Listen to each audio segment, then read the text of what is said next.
Aramis a fait savoir que la migration interne n'était pas un phénomène isolé. Il a souligné qu'il fallait remédier à cela et faire des collectivités territoriales des entités économiques. Écoutons-le. Pour moi, l'opportunité de féliciter chaleureusement ma collègue des Affaires sociales et des Solidarités pour avoir diligenté cette étude, bien sûr, qui alimentera substantiellement nos politiques publiques. Le mérite que je relève ici est que son département a instauré un cadre collaboratif pour la conduite appropriée de cette importante étude.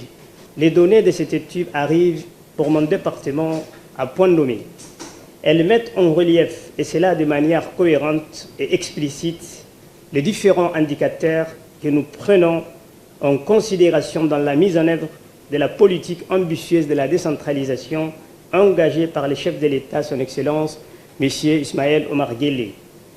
Mon département a toujours plaidé et œuvré pour mieux outiller les régions en instaurant des pôles de développement économique axés sur leurs potentialités spécifiques. Cette étude identifie indiscutablement que la migration interne obéit avant tout à des ressorts économiques. Je sais que vous avez déjà enrichi par vos apports, vos commentaires et vos propositions ces rapports. Vous pouvez toujours continuer à l'enrichir et nous serons toujours à l'écoute. Mais vous le savez mieux que nous, il y a le temps de la réflexion, le temps des propositions et le temps de l'action. Eh bien, de son côté, la ministre Ousmane Aden a souligné que ce travail traduisait une démarche collaborative. Écoutons-la.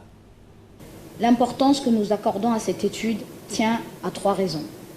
La première est qu'elle s'inscrit dans l'effort de l'État de disposer d'un maximum d'informations pour bien construire nos politiques publiques. La deuxième, c'est des évidences obtenues. Ces évidences obtenues s'ajoutent à celles dont nous disposons déjà grâce à notre registre social, aux données recueillies dans le cadre de l'incidence de la pauvreté multidimensionnelle et aux premiers résultats de l'enquête de profilage des réfugiés à Djibouti. En 5 ans, nous sommes parvenus à enrichir nos connaissances des thématiques sociales et à affiner de plus en plus nos méthodes d'intervention. C'est donc à une perception claire et documentée de la dynamique des mouvements de la population dans le territoire national que nous amène l'étude aujourd'hui. Nous y découvrons ainsi comment nos compatriotes se déplacent, pourquoi ils se déplacent, leur degré d'adaptation aux réalités de leur espace d'accueil. Nous percevrons, moi et mon collègue, dans les informations apportées dans cette enquête, autant d'outils pour ajuster nos interventions et les moduler selon les objectifs, les choix des développements nationaux et des programmes de développement régionaux qui leur sont corrélés. Le mérite de l'enquête est de chiffrer les constituants de cette dynamique et de les localiser avec précision son déploiement dans l'espace national. Elle a un autre mérite, celui de montrer que la migration interne ne signifie pas nomadisme. Le déplacement lié à la volonté d'améliorer les conditions économiques des ménages et ceux conditionnés par la scolarisation des enfants, et ceux justifiés par des considérations de santé, sont autant de facteurs qui s'ajoutent au nomadisme, souvent considéré comme le facteur essentiel de la migration interne. Je considère ce fait comme une évolution sociologique dans notre pays qui ajoute aux effets climatiques des causes relatives à l'urbanisation accélérée de notre population. Étant donné les impacts qu'une telle évolution risque d'occasionner sur les plans sociaux, économiques et culturels, ce genre d'étude est de nature à nous éclairer quant aux politiques, programmes et projets et mettre en œuvre pour enrichir d'une part les aspects positifs de cette urbanisation et mettre en valeur d'autre part les atouts des zones rurales. Et dans le reste de l'actualité, le centre de conférence Houch Il Roblé de la gendarmerie nationale a abrité hier une cérémonie de clôture de la première promotion du stage national de directeur d'enquête à l'école de perfectionnement à la pratique de la police judiciaire, connue sous son acronyme EI3PJ, d'une durée de 5 semaines. Ce stage, qui a débuté le 13 septembre dernier, a rassemblé plus de 20 stagiaires issus de la sécurité nationale, la garde-côte, la gendarmerie nationale, présidée par le substitut du procureur général, en l'occurrence, M. Ibrahim Hussein Waïs. L'événement a vu en outre la présence du colonel Zakaria Hassan Aden, chef d'état-major général de la gendarmerie nationale, la participation du colonel Waïs Omar Boré, commandant de la garde-côte djiboutienne, M. Djibril Ousmane Oufene, secrétaire général de la Commission nationale des droits de l'homme, du représentant de l'attaché des sécurités intérieures près de l'ambassade de France à Djibouti et plusieurs officiers de la gendarmerie nationale. Au cours de cette cérémonie riche en couleurs, le président de la première promotion a pris la parole après la lecture du Saint-Coran pour résumer le programme de formation intense que les stagiaires ont suivi durant 5 semaines écoulées avant de remercier ses promotionnaires et les instructeurs de l'EI3PJ. Cette première promotion nationale directeur de l'enquête. Cette formation a réuni 20 stagiaires de différentes institutions, à savoir 10 sous-officiers de la gendarmerie nationale, 5 officiers de la sécurité nationale et 5 éléments de la retraite djiboutienne. Monsieur le représentant du procureur général, la criminalité est à nos jours complexe, multiforme, variée, internationale et celle-ci ne laisse aucun pays à l'abri. Ce qui appelle à notre part, même dans notre diversité le plus remarquable, une organisation et une cohésion pour y faire face. L'école, les 3 PJ sert tous les pays africains et l'océan Indien à la recherche de performances en matière de la police judiciaire dans toutes ses plénitudes.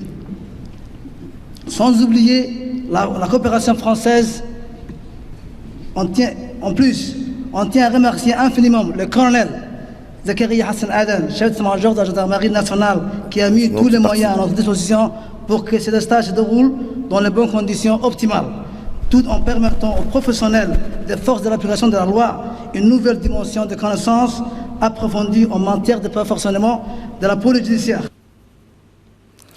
Eh bien, le commandant de l'école et chef d'escadron, Hussein Mohamed Qayad, a lui aussi tenu une allocution dans laquelle il a mis en exergue l'intensité de la formation, l'assiduité des stagiaires. Le chef d'escadron, Hussein Mohamed Qayad, a également remercié les partenaires locaux et internationaux qui participent activement aux instructions et contribuent grandement au développement des curricula de l'EI3PJ. Toujours un honneur, une joie et une satisfaction de voir la sortie d'une nouvelle promotion. Cette cérémonie qui marque la fin du stage de directeur d'enquête s'est déroulée du 13 septembre au 15 octobre 2020 à l'École internationale de perfectionnement à la pratique de la police judiciaire. Le directeur d'enquête dirige les investigations judiciaires et coordonne l'action des enquêteurs dans les dossiers criminels ou délictuels complexes. Ensuite vient s'adosser les interventions des techniciens en identification criminelle, qui sont d'un apport considérable dans le processus d'une enquête judiciaire déjà entamée. Bien entendu, nous savons que de nos jours, l'AV n'est plus la reine des preuves. Et cela nécessite des preuves matérielles qui, après exploitation et révélation des indices et traces prélevés sur la scène des crimes, vont contribuer à la manifestation de la vérité.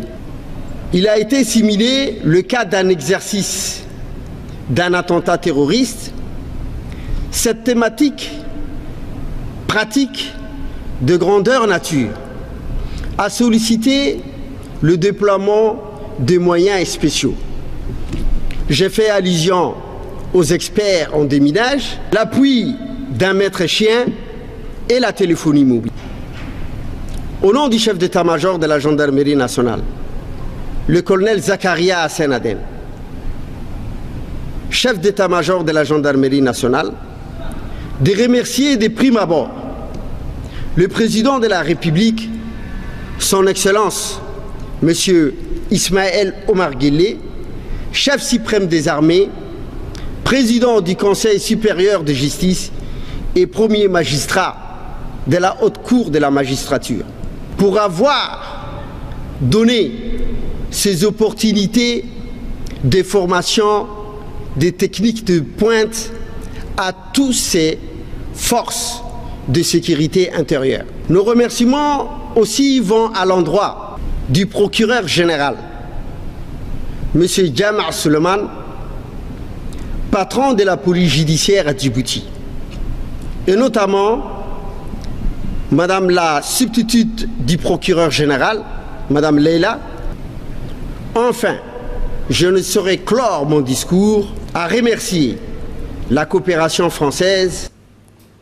Eh bien, de son côté, le représentant du procureur général, en l'occurrence M. Ibrahim Hussein Ouaes, a prononcé une allocution dans laquelle il a évoqué l'importance de la qualité des procédures transmises au parquet et l'intérêt de cette formation de directeur d'enquête. Il n'a pas manqué de féliciter les stagiaires pour leur réussite et a conclu son discours en remerciant le gouvernement, le haut commandement de la gendarmerie et les instructeurs de l'EI3PJ. Voici son extrait.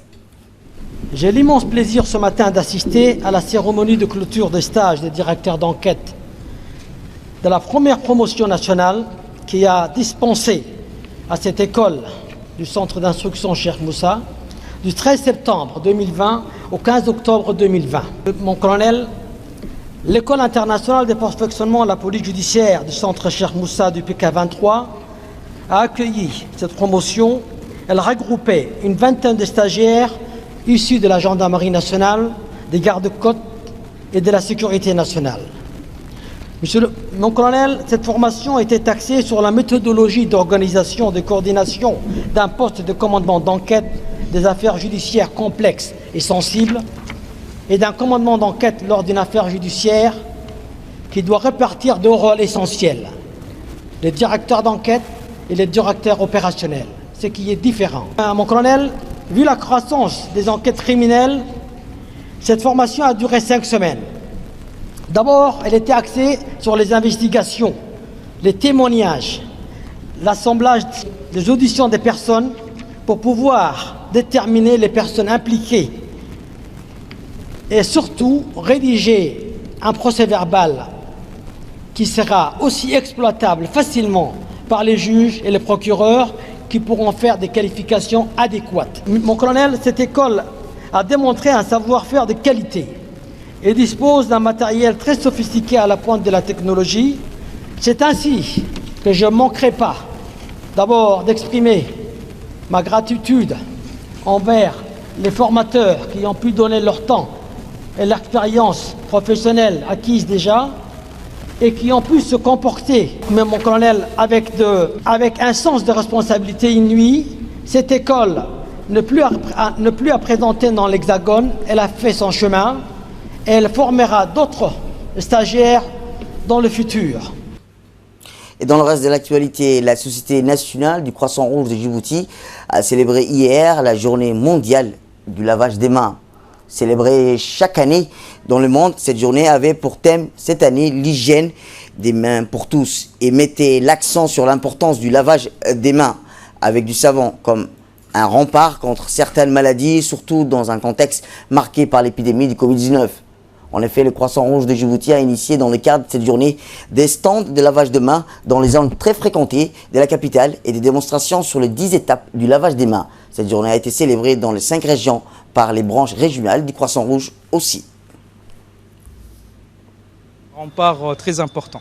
Donc le Croissant Rouge de Djibouti a disposé des stations de lavage des mains dans les lieux très hautement fréquentés, c'est-à-dire les marchés publics, les marchés commerciaux, les centres commerciaux, pour essayer de rappeler aux gens que le lavage de mains est important et surtout en cette période, dans un contexte de propagation du coronavirus. Nous faisons cette activité ici à Djibouti-Ville, mais aussi dans les 5 régions pour rappeler aux gens l'importance non seulement du lavage des mains, mais aussi de l'hygiène de façon générale. Nous revenons dans notre journal. Et ça y est, l'aire de jeu du parc Roma a réouvert ses portes hier en présence du directeur technique et de la mairie, de la directrice de l'école Quartier 7, ainsi que de plusieurs élus locaux. Rappelant que le parc Roma a été fermé en raison de la pandémie du Covid-19. La directrice de l'école ainsi que du directeur technique de la mairie ont donné le top départ aux enfants pour qu'ils réinvestissent leur aire de loisirs préférés. Plusieurs dispositifs sanitaires ont été mis en place comme le point de lavage des mains. Le parc Roma, situé en face du vieux stade municipal 6 dans la commune de Boulaos, est un espace propice à l'épanouissement des enfants, ainsi que la ville de Djibouti dispose d'une aire publique gratuite pour les enfants, comprenant divers jeux, tours, toboggans, balançoires. Et pour les jeunes et les adultes, celle-ci est composée des terrains de football à 7 basketball et ainsi que de pétanque. Les jeunes enfants ont à leur disposition une aire de jeu moderne, sécurisée, dont l'esthétique est à souligner.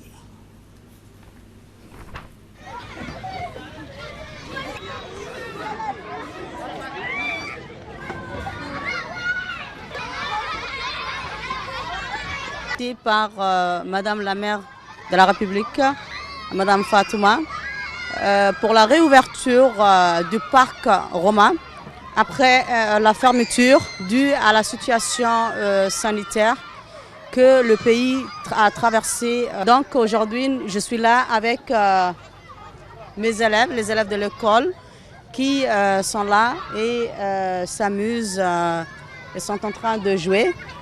Donc je suis très contente et j'aimerais bien que ce genre d'initiative se poursuive et qu'on ait plus de parcs attractifs pour les élèves parce qu'ils aiment ça.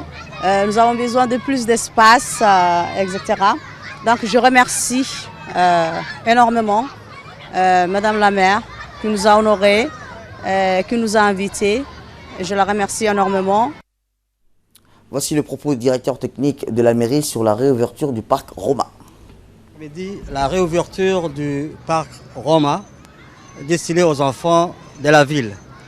Ce parc a été initié par Madame le maire et a été financé par la coopération militaire italienne à Djibouti. Comme vous savez, monsieur, nous sommes en partenariat avec l'UNICEF et nous avons adhéré au concept de ville amie des enfants. Et par conséquent, la mairie de Djibouti pense toujours à apporter du bien, des heures de jeu, des parcs aux enfants de la ville. C'est ce que nous faisons. Ce parc a été fermé depuis le confinement. Il a été réouvert cet après-midi. Les enfants viennent jouer pendant les jours fériés, c'est-à-dire le jeudi après-midi, le vendredi après-midi et le samedi après-midi. Nous laissons les autres jours pour le travail de l'école. Et il est ouvert entre 6h et 8h. Et non, c'est pas gratuit, c'est 100 francs par enfant. 100 francs par enfant, c'est pas beaucoup. Et les enfants de quartier 7 bis, de l'école de quartier 7 bis ont eu l'occasion aujourd'hui d'être le premier, on les a invités, d'être les premiers joueurs, les premiers enfants à profiter de ce parc. Et à partir d'aujourd'hui, il sera ouvert. Nous demandons aux enfants aux parents plutôt d'amener les enfants pendant ces jours fériés. Et dans l'actualité internationale, je vous donne le titre, la France a officiellement remis jeudi aux autorités marocaines près de 25 000 objets archéologiques, un ensemble exceptionnel qui avait été saisi en France lors des 3 contrôles de la douane et illustre le fléau des pillages des biens culturels. C'est lors d'une cérémonie solennelle à Marseille, au Musée des cultures de la Méditerranée, que la remise a eu lieu. Mais concrètement, les objets qui pèsent au total près de 3 tonnes ne partiront qu'à la fin du mois de mars vers le Maroc. Les contrôles remontent à 2005 et 2006 à Marseille, à Perpignan. Les conducteurs de toute nationalité marocaine roulaient au volant des voitures haut de gamme. Des gens bien sous tous rapports et des connaisseurs car les objets étaient traités et lavés, a raconté jeudi à un marge cérémonie Guy Jean-Baptiste, directeur régional des douanes de Marseille. Et en Europe, avec plus de 330 000 cas positifs au Covid-19 par jour, la plupart des pays européens durcissent les restrictions sanitaires et elles doivent être sévères car il s'agit de sauver des millions de vies, affirme l'Organisation mondiale de la santé, pour que la seconde vague commence juste à déferler sur l'Europe. La vague automne-hiver continue de se déployer en Europe avec une augmentation exceptionnelle de cas quotidiens, une augmentation correspondante en pourcentage de décès quotidiens. L'évolution de la situation épidémiologique en Europe est très préoccupante, a déclaré Hans Glucker, directeur de l'OMS en Europe. C'est tout pour cette édition. Merci à vous de nous avoir suivis. Restez avec nous, place sur nos programmes télévisés et bon week-end à vous.